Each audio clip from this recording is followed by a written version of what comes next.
이 시간 함께 나눌 말씀은 빌립보서 4장입니다.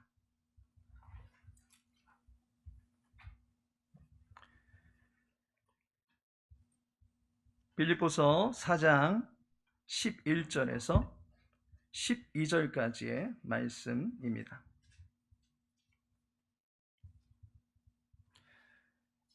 빌립보서 4장 11절에서 12절까지의 말씀 우리 함께 읽도록 하겠습니다. 내가 궁핍함으로 말하는 것이 아니니라. 어떠한 형편에든지 나는 자족하기를 배웠노니 나는 비천에 처할 줄도 알고 풍부에 처할 줄도 알아. 모든 일 곧 배부름과 배고픔과 풍부와 궁핍에도 처할 줄 아는 일체의 비결을 배웠노라. 아멘. 이 시간에는 오늘 본문의 말씀을 통해서 자족을 통한 감사라는 제목으로 함께 은혜 나누고자 합니다. 이솝 우화 중에 개와 뼈다귀 이야기가 있습니다. 그 내용을 잘 아실 겁니다. 한 개가 한 마리가 자기 얼굴보다도 큰 뼈다귀를 물고 길을 가던 중이었습니다. 마침 다리를 지나가게 될 때였습니다. 다리 아래에서 물구러미 자기를 바라보고 있던 개 한 마리를 보게 된 것입니다. 사실 그 개는 수면에 반사된 자기의 모습입니다. 그런데 그 개는 자기의 모습이다라고는 전혀 깨닫지 못했던 것입니다.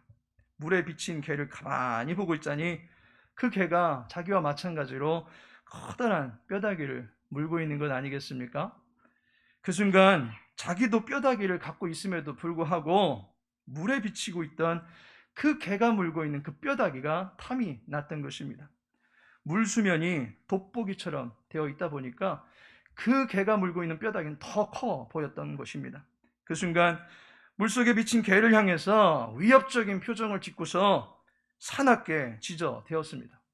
그러자 자기가 물고 있던 뼈다귀가 입에서 빠져나와 물속으로 풍덩하고 빠지게 된 것입니다.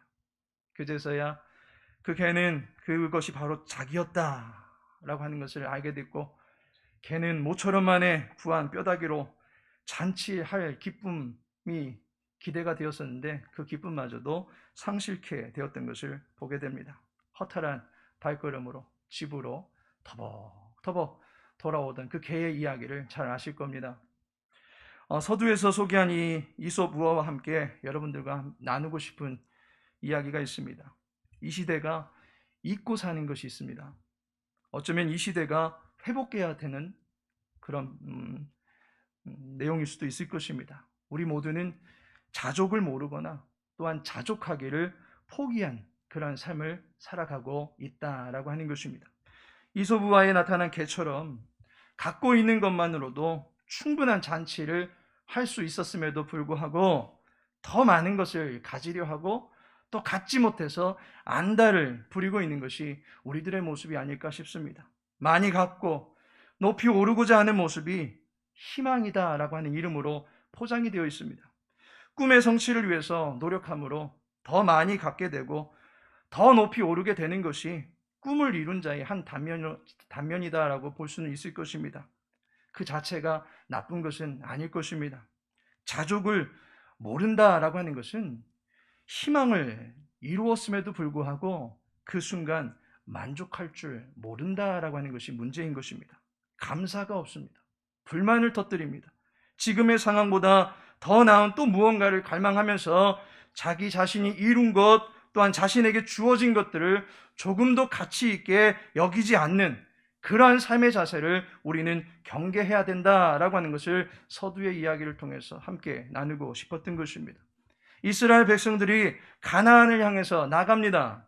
그들은 이제 과거 애굽의 고욕스러운 노동에서 해방되었고 현재는 이스라엘이라고 하는 한 민족의 자주권을 갖게 되었습니다.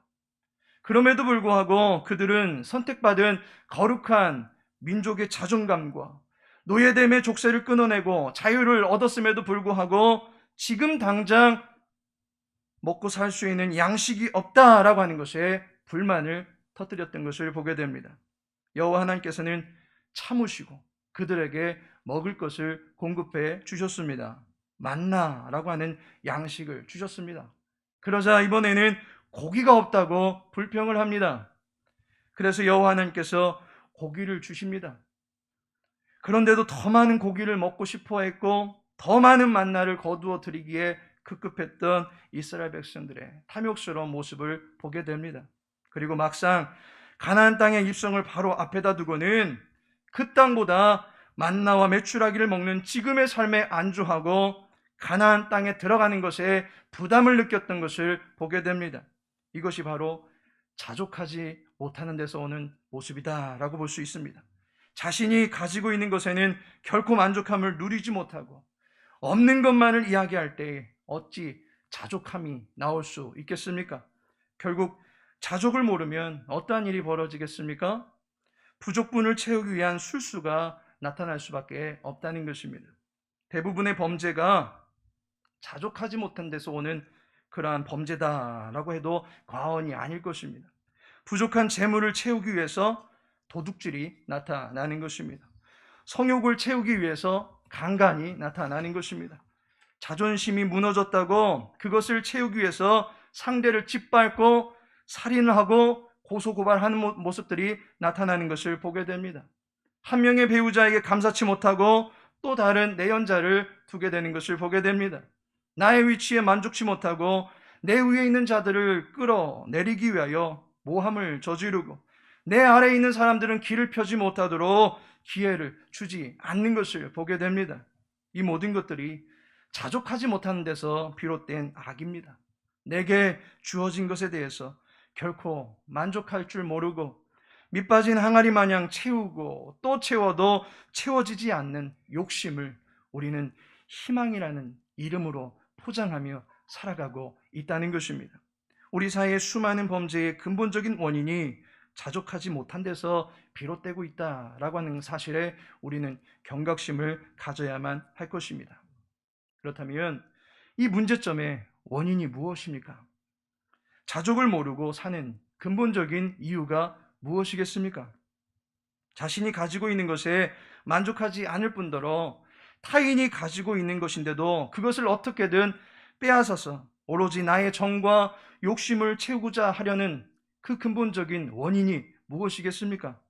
신약학자로서 한국이 낳은 세계적인 바울 신학의 대가로 알려진 김세윤 박사님이란 분이 계십니다.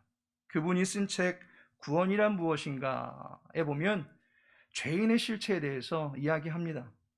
무한하신 하나님을 떠나서 은혜의 공급이 차단되었음에도 불구하고 자기의 자원을 가지고도 충분히 살 수 있을 것이다 라고 하는 어설픈 독립심을 펼치고 있는 것이 죄인이다 라고 소개하고 있습니다. 인간이 왜 욕심을 부리는가에 대한 근본적인 이유가 무엇이겠습니까? 하나님으로부터 은혜를 받지 못한 채 자기의 자원만 가지고 살다 보니까 나타나는 것이다 라고 볼 수 있는 것입니다. 하나님을 떠난 인간은 마치 나무에서 잘려져 버린 가지와 같은 신세입니다. 꺾꽂이용으로 원가지에서 떨어져 나온 장미는 일시적으로 보기에는 화려하고 아름다울런지는 몰라도 실상은 죽은 것입니다.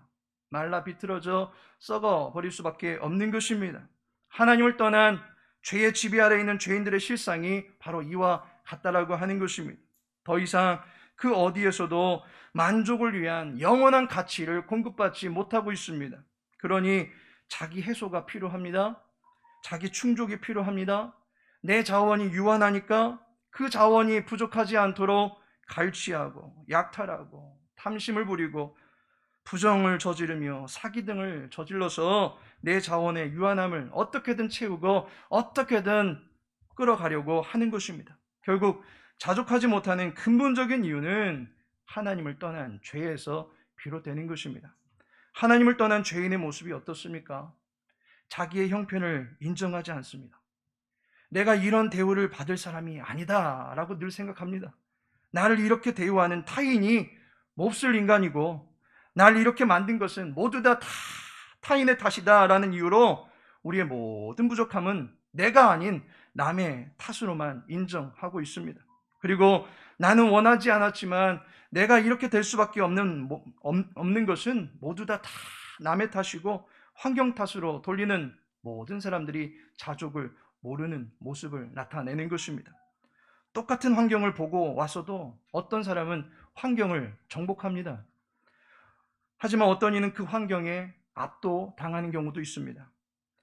에베레스트 산이 어떤 이에게는 도전의 동산이 되겠지만 어떤 이에게는 죽음의 구렁텅이가 되는 것을 보게 됩니다.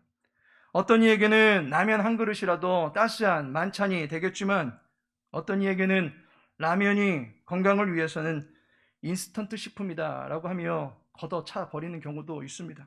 환경과 처지와 형편과 입장에 따라서 그의 생각이 좌지우지되는 것을 보게 됩니다.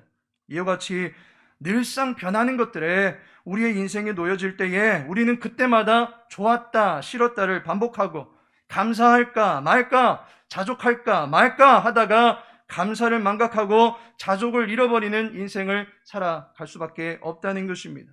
자족하지 못하는 사람들은 그야말로 환경에 따라서 자기 신념의 줏대를 잃어버린 채 살아가는 경우들이 많습니다. 하지만 본문에서 바울은 말합니다. 내가 궁핍함으로 말하는 것이 아니니라. 어떠한 형편에든지 나는 자족하기를 배웠노니 라고 말씀하고 있습니다. 바울의 현재 처지는 누가 보아도 궁핍에 처한 상황이었습니다.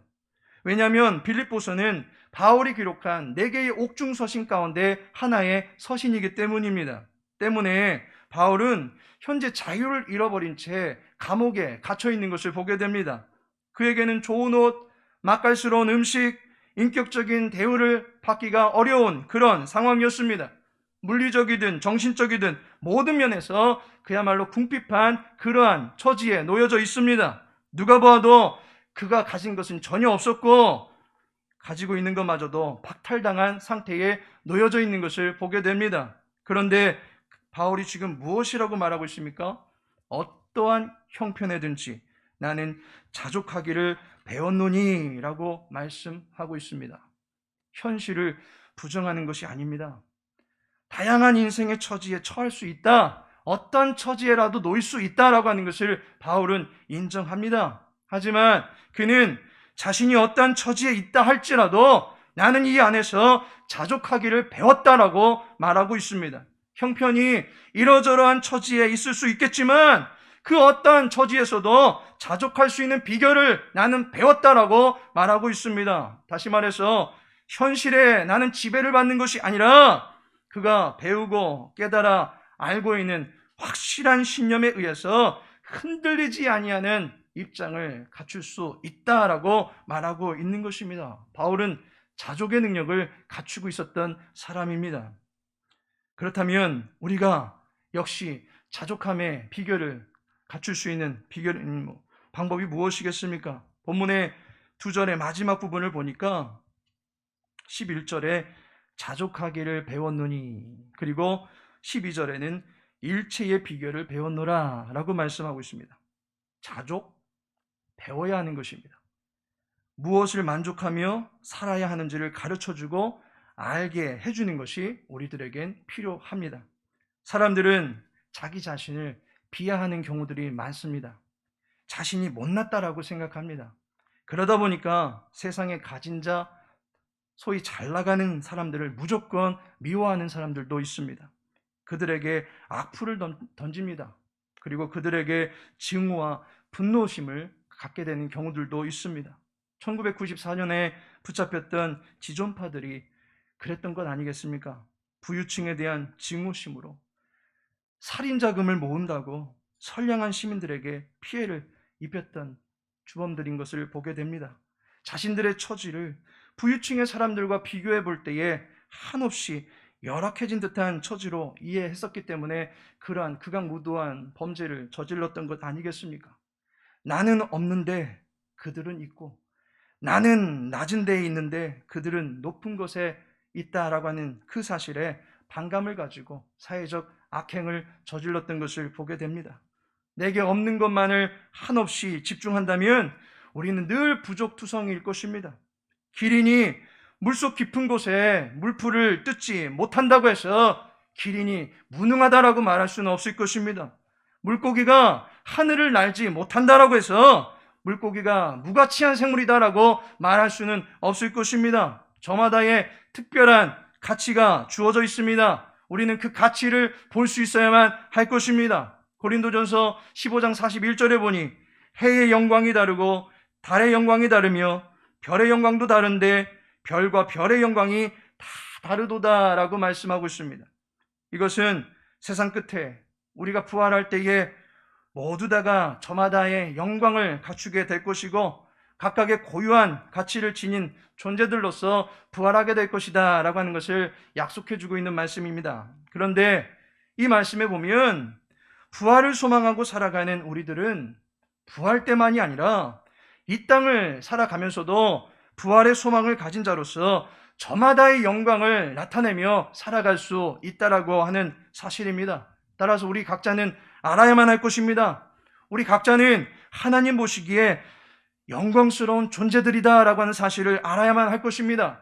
개척 멤버를 비롯해서 이 자리에 함께한 모든 공동체원들이 하나님의 영광을 위한 기묘한 도구가 되도록 지음 받았고 부름 받았다라고 하는 것을 확신해야만 할 것입니다. 우리 각 사람들이 잘 받쳐진 건축물의 돌처럼 아기자기하게 올망졸망 서로 지탱해주는 기묘한 건축자의 돌이 되도록 하나님께서 우리들을 사용하고 계신다라고 하는 사실을 확신해야만 할 것입니다. 우리 모두는 그야말로 가치 있고 소중한 존재들입니다. 주가 세우신 교회를 돌봐나가는 일에 거룩한 사명을 부여받은 사람들이 바로 우리 모두들이다라고 하는 사실을 믿어야만 할 것입니다. 더러운 죄악의 구렁텅이에 있을 때는 우리는 무가치한 존재들이었습니다. 가치를 논할 수 없는 그야말로 영원한 지옥의 쓰레기통에 버려져야만 할 그런 존재들이었습니다. 그러나 하나님의 터치가 있는 순간, 하나님의 임재가 있는 순간, 하나님께서 지명하여 부르고 그의 품 안으로 불러주신 그 순간부터 우리는 왕같은 제사장이 되어서 담대하게 일어설 수 있게 되는 것입니다. 우리들 각자가 너무나도 존귀한 가치를 지니고 있는 소중한 사람들이다라고 하는 사실을 확신해야만 할 것입니다. 바울 사도는 말합니다. 내가 배웠는데 내게 능력 주시는 자 안에서 할 수 있다라고 말하고 있습니다. 그에게 자족의 능력을 주시는 분이 누구시겠습니까? 그에게 자족의 비결을 가르쳐주고 계시는 분이 누구시겠습니까? 바울은 말합니다. 19절에 나의 하나님이 그리스도 예수 안에서 영광 가운데 그 풍성한 대로 너희 모든 쓸 것을 채우시리라. 바울이 고백합니다. 나의 하나님이라고 부르고 있습니다. 나의 하나님께서 바울 자신의 모든 것을 보장하고 채워주시는 분이시다라고 고백하고 있습니다. 바울은 늘 변하는 환경 속에서 그의 인생의 가치가 좌지우지되는 것이 아니라 하나님을 위하여 살고 있는가 그렇지 않은가가 그의 인생의 최대 관심사였습니다. 그는 감옥에 갇혀 있는 것도 그리스도를 위해서 갇힌 것이고 그렇기 때문에 나는 세상 감옥의 포로가 아니라 그리스도의 포로가 되었다라고 하는 것을 분명히 하니까 그는 그러한 처지에서도 결코 자괴감에 빠지지 않을 수 있었던 것입니다. 그의 인생은 감옥으로 추락해버린 것이 아닙니다. 바울의 인생은 예수 그리스도에게 완전히 사로잡혔음으로 인해서 지옥의 힘도 그를 무너뜨릴 수 없는 견고하고 담대한 인생을 살게 되었음을 보게 됩니다. 은혜 위에 은혜가 부어지는 인생을 살고 있노라고 바울은 선포하고 있는 것입니다. 주님의 오심은 양으로 생명을 얻게 하고 더 풍성히 얻게 하려는 것이다 라고 요한복음 10장 10절에서 이야기해 주고 있습니다. 우리를 양에 비유하고 예수 그리스도를 목자로 삼은 인생이 얼마나 안전하고 충만한 삶을 사는지를 대표적으로 우리들에게 가르쳐주는 말씀입니다. 또한 시편 23편 1절에 보니 여호와는 나의 목자시니 내게 부족함이 없으리로다 라고 고백하고 있습니다. 여호와가 목자가 된 인생은 결코 부족함이 없다라고 말할 수 있어야만 합니다.